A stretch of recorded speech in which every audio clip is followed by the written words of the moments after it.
नमस्कार दोस्तों, कैसे हैं आप लोग। आपका हमारे YouTube चैनल में स्वागत है। आज जैसे कि आपको हमारे थंबनेल से पता लग गया होगा कि आज का हमारा टॉपिक किस चीज़ के ऊपर। जी हाँ, मणिपुर एक ऐसी है जो बार बार भड़कती है। क्यों?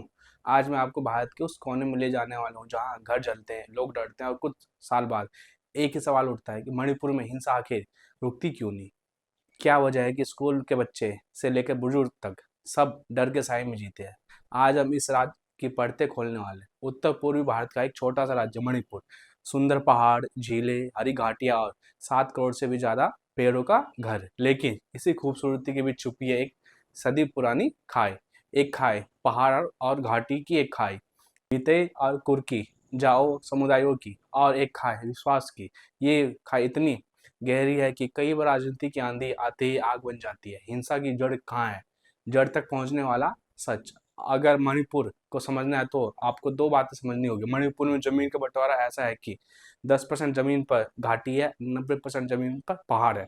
लेकिन जनसंख्या मैती घाटी में रहती है, जो कि लगभग 53% है, और कुकी प्लस जूमी प्लस नागा जो पहाड़ में रहते हैं लगभग 40% के आसपास। अब दिक्कत कहाँ है? घाटी छोटी है लेकिन मैतेई जनसंख्या सबसे ज्यादा। पहाड़ बड़े हैं लेकिन उन पर कॉन्स्टिट्यूशनल प्रोटेक्शन है, यानी दूसरों को जमीन खरीदने की इजाजत नहीं है। यहीं से शुरू होती है खींचतान। एससी एसटी स्टेटस की मांग जो इस चिंगारी का मेन कारण है। मीतेई समुदाय ने कहा हमें भी एसटी शेड्यूल ट्राइबल स्टेटस चाहिए ताकि हम भी पहाड़ों में जमीन ले सके, सरकारी सुरक्षा मिले, आरक्षण मिले। लेकिन कुकी और नागा ने कहा अगर मैतेई को एसटी दिया गया तो हमारी जमीन, हमारी पहचान, हमारा अस्तित्व खतरे में पड़ जाएगा। यह मुद्दा ऐसा था कि सिर्फ कानून नहीं, पहचान और अस्तित्व के सवाल से जुड़ा था। यही चिंगारी बाद में आग बन गई। मणिपुर हिंसा बार बार क्यों भड़कती है? दोस्तों, ये सिर्फ आज के का बात नहीं है। ये 100 साल पुरानी हिस्ट्री में बसा हुआ एक डर है। यह हर समुदाय को लगता है कि ये दूसरा समुदाय उसकी जमीन, संस्कृति और शक्ति छीन लेगा। और जब डर गहरा है तो एक छोटी घटना भी दंगे में बदल जाती है।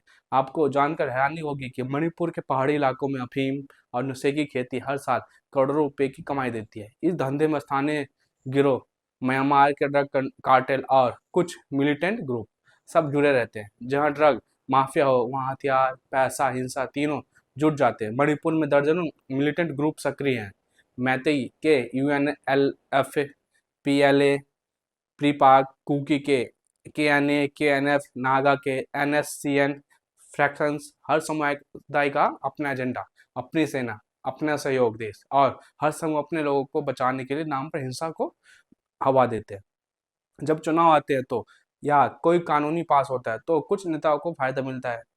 अगर समाज बटा हुआ रहे, इसलिए कई बार राजनीतिक बयान या किसी ग्रुप को फायदा देने वाली पॉलिसी आग में घी का काम करती है। मणिपुर की सीमा म्यांमार से मिलती है।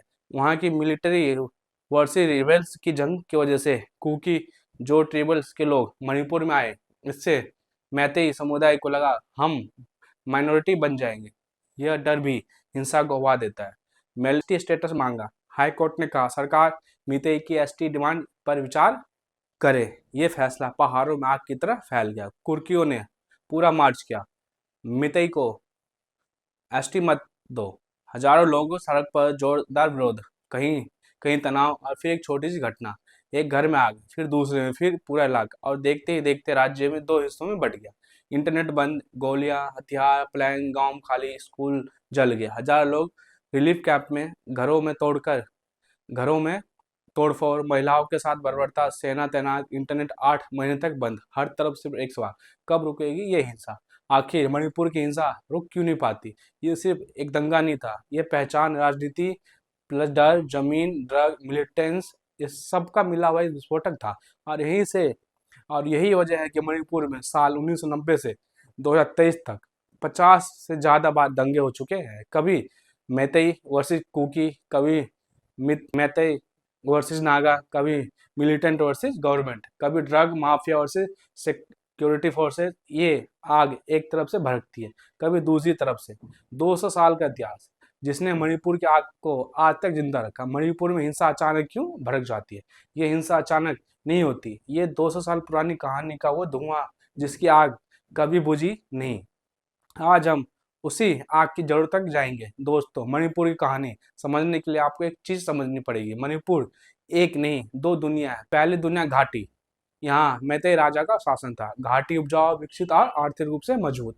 दूसरी दुनिया पहाड़, ट्रिपल हिल्स, यानी कुकी, नागा, जोमी जैसे ट्रिबल्स रहते थे।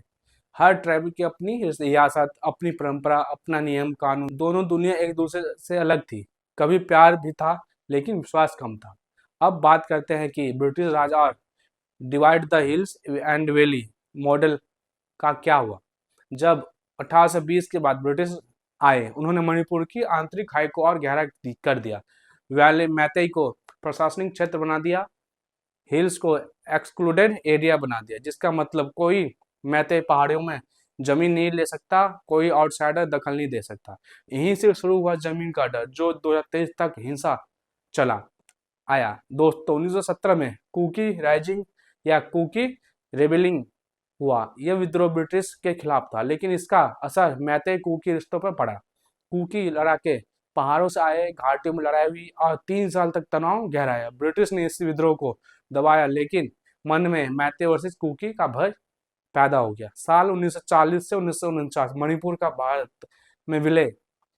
1949 में मणिपुर भारत में मर्ज हुआ, लेकिन इस प्रक्रिया को लेकर दोनों पक्षों में अलग अलग नैरेटिव है। वैली कहता है मर्ज बिल्कुल सही था, मैतेई कहता है मर्ज बिल्कुल सही था। हिल्स यानी कुकी नागा कहते हैं हमसे राय नहीं ली गई। ये वजह है कि कुकी ट्राइबल ग्रुप और आज भी ऑटोनॉमी की मांग करते हैं। यह ईस्ट में मिलिटेंस का बूम था। मैतेई मिलिटेंट ग्रुप ने बने, जिनमें यूएनएलएफ, पीएलए, प्रीपेक, इनका दावा था कि हम मणिपुर के स्वतंत्र बनाएंगे।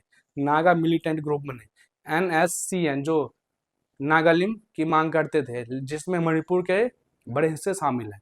कुकी मिलिटेंट ग्रुप बने, केएनए, केएनएफ, जिसका उद्देश्य कुकी ऑटोनोमस रीजन था। तीनों की मांग अलग, तीनों की बंदूकें अलग, लेकिन शिकार एक, आम लोग। साल 1990 पहला बड़ा दंगा, कुकी वर्सेस नागा। 1990 में नागा मिलिटेंट ग्रुप एनएससीएन ने कुकी कम्युनिटी को आउटसाइडर कहा। फिर गांव जले, हजारों लोग मारे गए, लाखों लोगों को करना पड़ा। यह संघर्ष 10 साल चला, लेकिन इसका खामियाजा सिर्फ एक पहाड़ी समुदाय को नहीं, बल्कि पूरे मणिपुर को भुगतना पड़ा। साल 1993 मैतेई वर्सेस पेंगल्स मुस्लिम कम्युनिटी। एक छोटी धार्मिक घटना से पूरा घाटी हिंसा जल उठा। दोनों तरफ हिंसा, दर्जनों मौतें। इसने मैतेई समुदाय के भीतर भी गहरी दरारें पैदा कर दी। साल 2001 नागा अकॉर्ड का विरोध। भारत सरकार ने एनएससीएन के साथ बैंकॉक एग्रीमेंट किया। इसमें नागालैंड के साथ मणिपुर के क्षेत्रीय एकीकरण। बीते कम्युनिटी समझ गई ये हमारा घाटी हिस्सा छीन लेगा। इम्फाल में पूरा शहर जल उठा, असेंबली में आग लगा देगी। हंगामा इतना हुआ कि अकॉर्ड वापस लेना पड़ा। साल 2015 ILP movement, Meitei versus tribal disagreement, inner line permit लागू करने की मांग मैतेई कम्युनिटी चाहती थी, लेकिन नन मणिपुरी लोग राज्य में जमीन न खरीद सके। लेकिन ट्रिबल कम्युनिटीज का कहना था कि आईएलपी से वैली की डोमिनेंस और बढ़ जाएगी। फिर टकराव, फिर विरोध, फिर मौतें।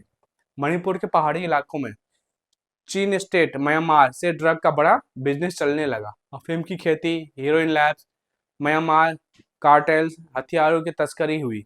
इसमें ट्रिबल और नन ट्रिबल दोनों पक्षों के लोकल ग्रुप शामिल थे। जहां ड्रग है हो वहां हिंसा की जड़ और गहरी हो जाती है। आपने देखा कि मणिपुर की समस्या आज की नहीं, 2023 की नहीं, एसटी स्टेटस से लेकर मिलिटेंसी, ड्रग्स, पॉलिटिकल डिसीजन और पहाड़ घाटी की खाई, सब मिलकर एक ऐसी आग जला जो बुझने का नाम ही नहीं लेती। 2023 वो रात जब मणिपुर दो हिस्सों में बट गया। दोस्तों 2 मई 2023 की शाम मणिपुर बिल्कुल सामान्य था। स्कूल खुले थे, बाजारों में भीड़ थी, लोग अपने रोजमर्रा के काम कर रहे थे। लेकिन किसे पता था कि सिर्फ 24 घंटे के भीतर राज्य 2 हिस्सों में बट जाएगा। घाटी बनाम पहाड़, बनाम कुकी, जो पड़ोसी पड़ोसी के दुश्मन बन जाएंगे। आज मैं आपको उसी रात, उसी डर और उस ही सच के अंदर ले जाऊंगा। 3 मई वो दिन जिसने सब कुछ बदल दिया। दोस्तों 3 मई 2023 को ट्रिबल बॉडीज ने ट्रिबल सॉलिडेरिटी मार्च निकाला। मैतेई को एसटी स्टेटस देने के हाई कोर्ट फैसले के विरोध में। ये मार्च पीसफुल था। हजारों की संख्या में कुकी, नागा और जूमी पहाड़ी लोगों ने हिस्सा लिया, लेकिन एक छोटी सी घटना ने सबको आग लगा दी। किसी जगह मैतेई युवकों और ट्रिबल डिमोन्स्ट्रेटर्स के बीच टकराव हुआ। किसी ने पत्थर फेंका, किसी ने उकसाया, कहीं पुलिस ने लाठीचार्ज किया और बस जैसे माचिस की तीली सूखे जंगल में गिर जाए, पूरा मणिपुर जल गया। घरों को जलाने की साजिश, पहली आग एक गांव में अचानक रात में चिल्लाने की आवाज, दूसरे गांव में बाइक पर सवार कुछ लड़के नारे लगा रहे थे, तीसरे गांव में अफवाह फैल रही, वो आ रहे हैं, अपने घर छोड़ दो। कई जगह पर दंगे पहले से तैयार गैंगस्टर शुरू कर दिए। कहीं मैतेई मोब कुर्की बस्तियों को निशाना बना रहे थे, तो कहीं कुकी समूह मैतेई इलाकों को खाली करवाने में जुटे थे। एक रात में 100+ गांव खाली करवाए गए।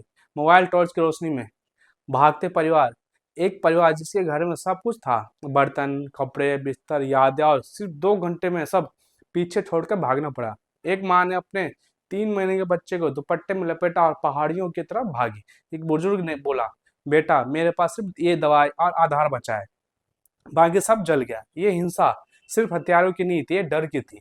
अब बात करें कि हथियार कैसे पहुंचे। मणिपुर की सबसे काली सच्चाई दोस्तों, 2023 की हिंसा में सबसे बड़ा सवाल था, इतने हथियार आए कहाँ से। अब हैरान रह जाओगे, पुलिस के 35+ हथियार, 5 लाख से ज्यादा, कई रॉकेट लॉन्चर्स, स्नाइपर दंगाइयों के हाथ लगे। किसने दिए, किसने खुला छोड़ा, किसने नहीं रोका, अभी भी देश की बड़ी पहेली है। दोस्तों 6 मई को सरकार ने इंटरनेट बंद कर दिया। क्या आप सोच सकते हो, 8 महीने तक व्हाट्सएप, फेसबुक, यूट्यूब, टेलीग्राम कुछ भी नहीं चल पाया। किसी को नहीं पता कौन जिंदा है, कौन मरा है, कहाँ मरा, हमला हुआ है, कौन कहाँ फंसा हुआ है। मणिपुर अलग दुनिया बन गया था। रात शिविर, मणिपुर की असली कहानी। आज तक 60,000 से ज्यादा लोग रिलीफ कैंप में रहे। सुनिए एक लड़की की कहानी, हमें नहीं पता हम घर कब लौटेंगे, मेरे स्कूल की किताबें जल चुकी है, पापा का दुकान भी, हम बस इंतजार कर रहे हैं कि कब शांति होगी।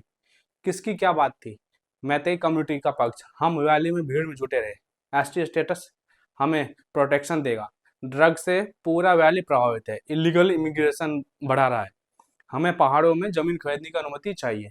क्योंकि जो कम्युनिटी का पक्ष, कुर्की कम्युनिटी का पक्ष, अगर मैतेई को एसटी मिला, ट्रिबल लैंड खत्म हो जाएगी। हम पहाड़ों में सेंचुरी नार्को वार को हमारे खिलाफ प्रोपोगेंडा बनाया गया, हमारी सुरक्षा खतरे में थी।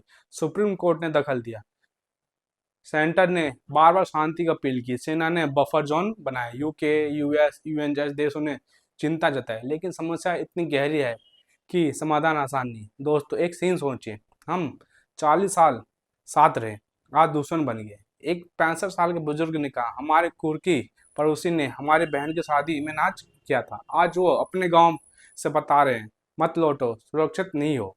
एक मैतेई लड़की, मैडम मेरा हॉस्टल जल गया, मेरी किताबें भी डॉक्टर बनना चाहती थी, अब नहीं पता पढ़ाई कैसे होगी। ये है मणिपुर की असली आवाज दोस्त। सच ये है कि यह सिर्फ एसटी स्टेटस का मुद्दा नहीं था, ये गुस्सा था 200 साल की खाई का, जमीन के डर का, ड्रग्स के काले धंधे का, मिलिटेंस का, गलत फहमी का, राजनीति का, सबसे ज्यादा विश्वास टूटने का। 2023 की हिंसा वास्तव में एक दिन की हिंसा नहीं थी, ये सदियों पुराने डर की आग थी जो फाइनली फट पड़ी। दोस्तों इतनी मौतें, इतने जलते घर, इतने टूटते सपने देखने के बाद एक ही सवाल बार बार उठता है, क्या मणिपुर में कभी शांति लौट सकती है।